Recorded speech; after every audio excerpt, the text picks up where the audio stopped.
we all got stuff, that we've kind of like skeletons in the closet. And I think, it's like Thor is kind of dealing with that. I think people can be like, you know what, if this Viking dude can be a little vulnerable and sit down and share, about his history, even though it took him 1,000 years, maybe we could all kind of take a little page out of Thor's book. What's up, everyone? Tania here with PopCulture.com, and I'm thrilled to welcome one of the electric stars of CBS's Ghosts, now streaming on Paramount Plus. Devan Chandler Long is here. Devan, can you help me with the lights?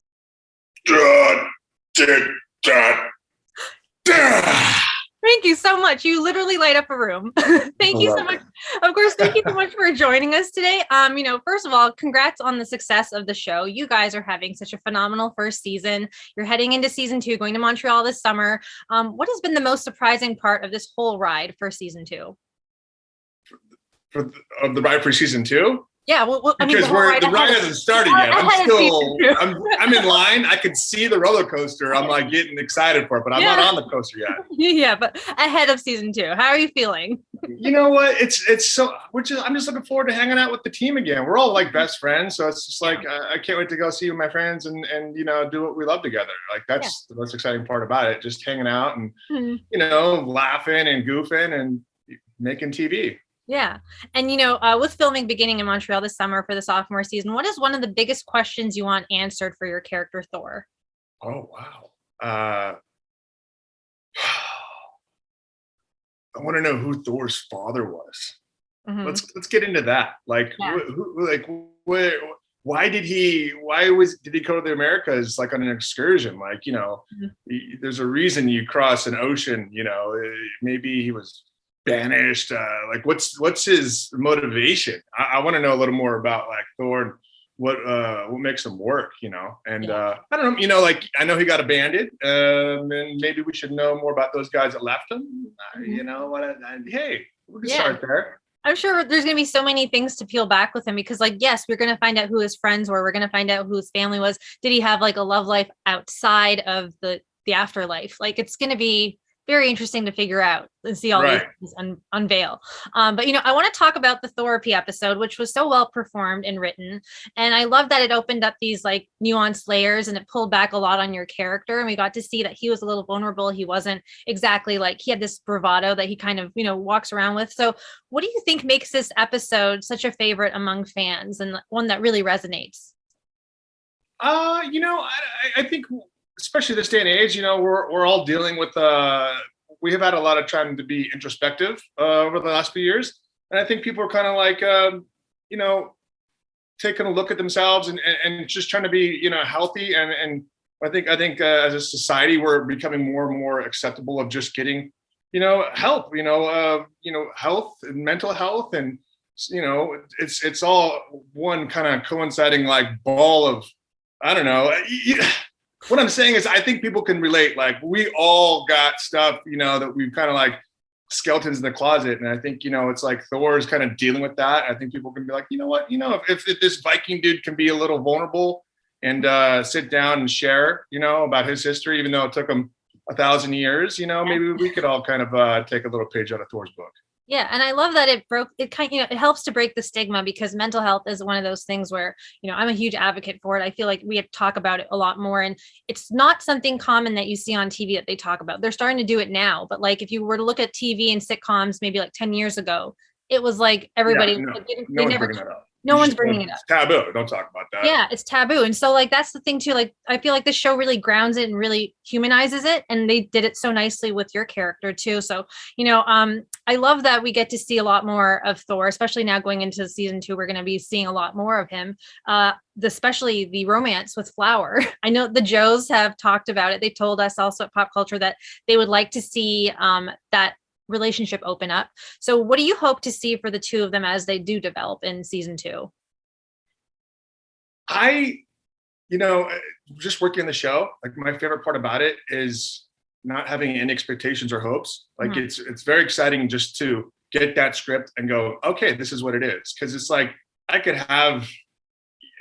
just try not to put myself into it. I like to let it land on me and then just take it and digest it and give it what it is in that moment. So it's like, whatever they want is what I want. I don't have there's no way that they could do any wrong by our relationship. Yeah. And it keeps it exciting for me too. You know, it's like, if they want me and Flower to get married and elope, then hey, I'm all for that. You know, if there's going to be a big, you know, blow up and we don't talk for, you know, a couple weeks or months or whatever, I don't know, you know, then that's what we'll deal with. I just try to keep it kind of like loose and untethered so that, you know, when it happens, it's fun for me and, you know, it's exciting to play. Yeah. And, you know, what is the best part about playing with Sheila as Flower? Like, I feel like you guys have such amazing chemistry and she's so funny. I know that a lot of people, you know, break behind the scenes with her because she's very funny. So what's it like having her as a scene partner?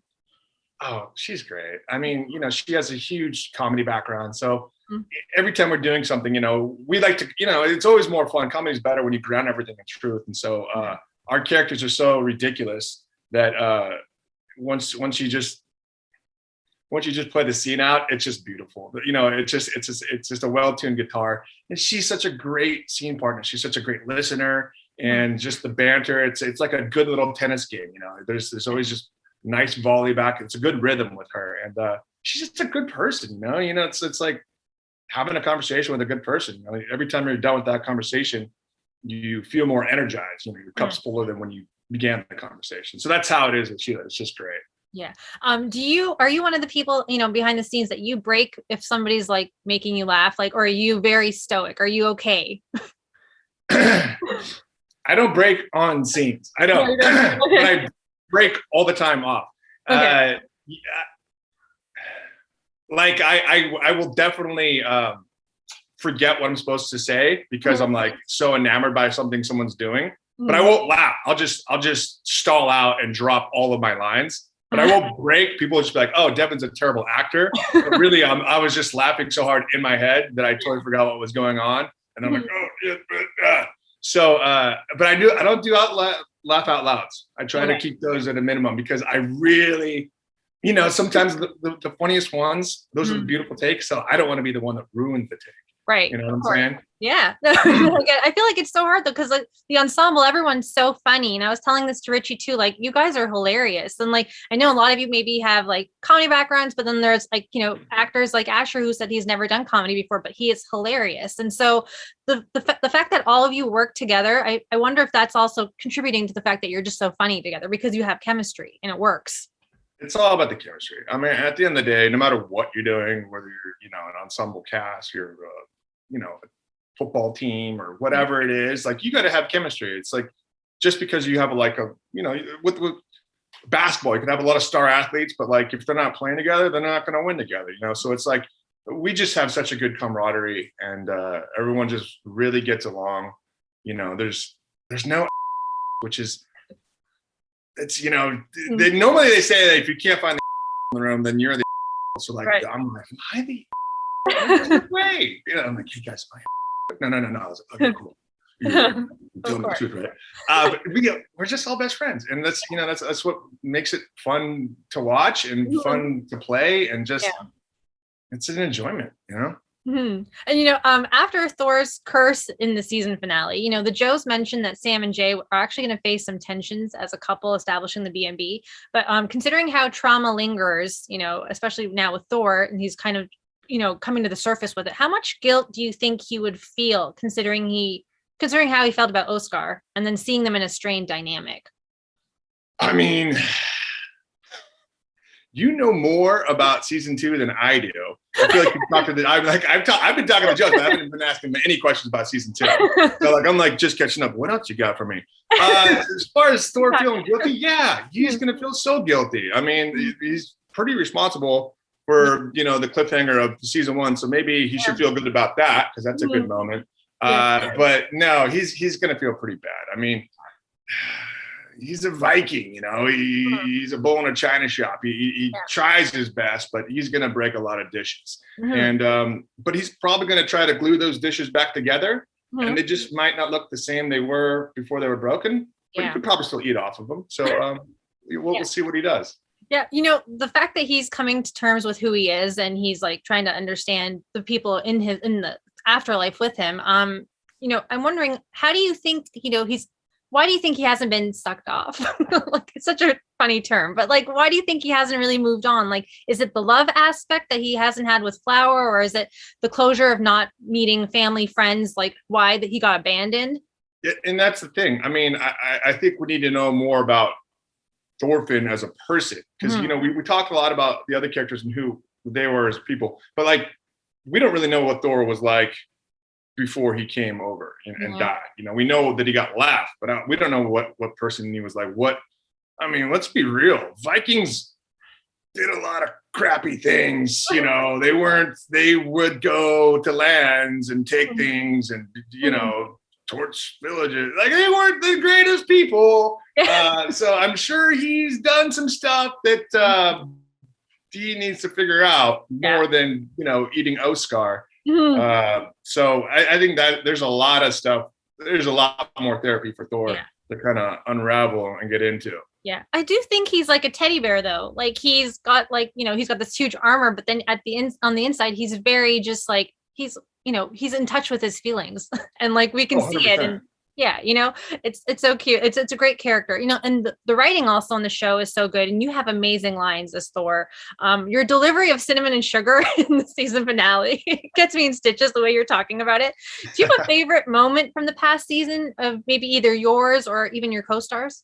My favorite moment to be in a scene with was Ramon when we were watching It's Getting Hot in Here. And that was early in the season, and that was like, a lot of the times as ghosts, like you don't really get a lot of like one-on-one scenes. It's always like these group scenes, and everyone kind of peppers things in.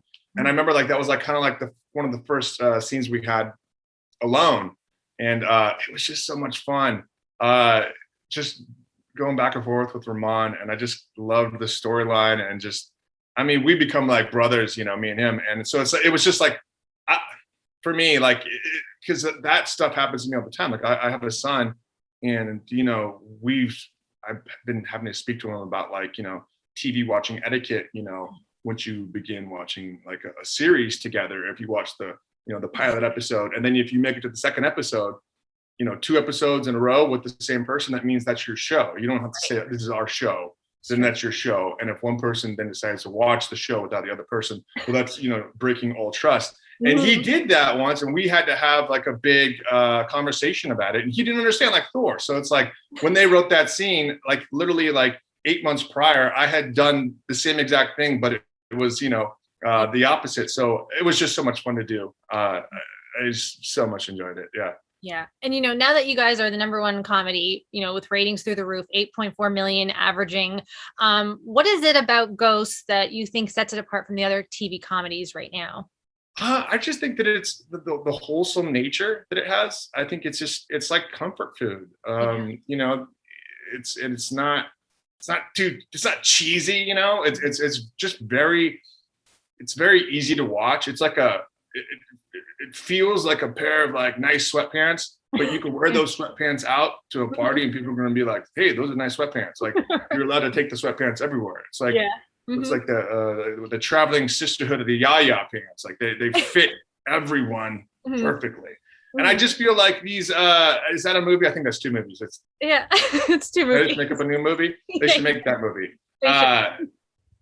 For the listener, if you're wondering, there's this movie about this pair of jeans that fits all these different girls as they're getting ready to blossom into adulthood. And for some reason, there was a magical pair of pants. Yeah. I feel like Ghost might be akin to those jeans.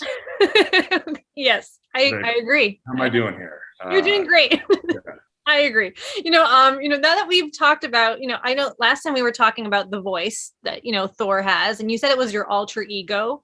That when you're eating steak or you're drinking wine with friends, is there a way you can teach us how to bring out our alter ego and also how to bring out our inner Thor with that voice? Because I'm ready for a lesson if you want it. Yeah. You know what? It's just about kind of you got to get primal. And then you got to, instead of, I like me as Devan, I've always kind of tried to like I've always kind of been really big, like I stopped growing when I was like 14. I had like a goatee and facial hair. So I didn't want to be threatening to people because I always want to be accepted. So I always talk like up here, like this is like, and then you should hear me on the phone. It's like, it gets higher. It's like, hi, how's it going? I would like to, see if you guys are available for an appointment. So Thorfinn, he's not apologetic. So he's going to speak deeper to his truth. So if you could just find your primal nature and you just kind of drop it down here. So it's in here. Okay. And then you just kind of got to start off everything you do. It's just, yeah. Once you kind of feel that kind of grizzly bear. Kind of like this. I don't know if I can do it, but kind of like that. Down here. Yes. Down right here. Yes. And then you must laugh at yourself always because it's here. Everything's funny. Everything I say is a good time. Right? Okay. Okay. Yeah. Oh. This is a good interview. We're swallow the dragon. Battle the grizzly bear. And you're feeling it. A lot of bison testosterone coursing through your veins. Yeah. And then you just kind of like take that all in and blend it up and wear it like a cloak. You're going to have your Thorfinn, and everyone's going to have their natural Thorfinn kind of come out. Yeah. Kind of like this. Yes. Okay, good. Perfect. Okay, so I'm having so much fun with you as always, but before I let you go, the Summer of Ghosts is taking place and there are branded events happening across the country, like Thorfinn's Viking Feast. What can fans expect? And you guys are gonna be at Comic-Con too, right? Is that what I've heard? So again, more than I do. I have heard that we're going to Comic-Con. I don't know. Oh, we're going to Comic-Con, but I think we're going to Comic-Con. Okay. Thorfinn's Viking Feast. I've heard there's a couple different versions. So it's a Viking Feast as of right now. Mm-hmm. That's what I've heard. I thought there was some mead stuff involved, maybe, of course. Mm-hmm. I heard there was maybe like a ship, like we're gonna go sailing or something. Okay. Did I make that up? Maybe you did. Maybe you did. CBS will be watching this. Like a mead cruise instead of a booze cruise. I don't know. Whatever that is. I'm sure it's going to be fantastic. Okay. Well, I know that we cannot wait. There's so much happening this summer. And then you guys again are filming in Montreal. I cannot wait for you guys to come back with new episodes in the fall. Right now, everything's streaming on Paramount Plus. Devan, you are awesome. Thank you so much for your time today. This is literally so much fun talking to you all the time. It was great. Yes, yeah. I love this. Let's do more of this, Yes, let's definitely do more. Are we done? I mean, we got so much more. I guess we're going to have to come back for another episode 3. Well, this is our third time. This is our third time, yes. Yeah. So, guys, for more with Devan Chandler Long and Everything Ghosts, which is now streaming on Paramount Plus, keep it locked to popculture.com for the latest.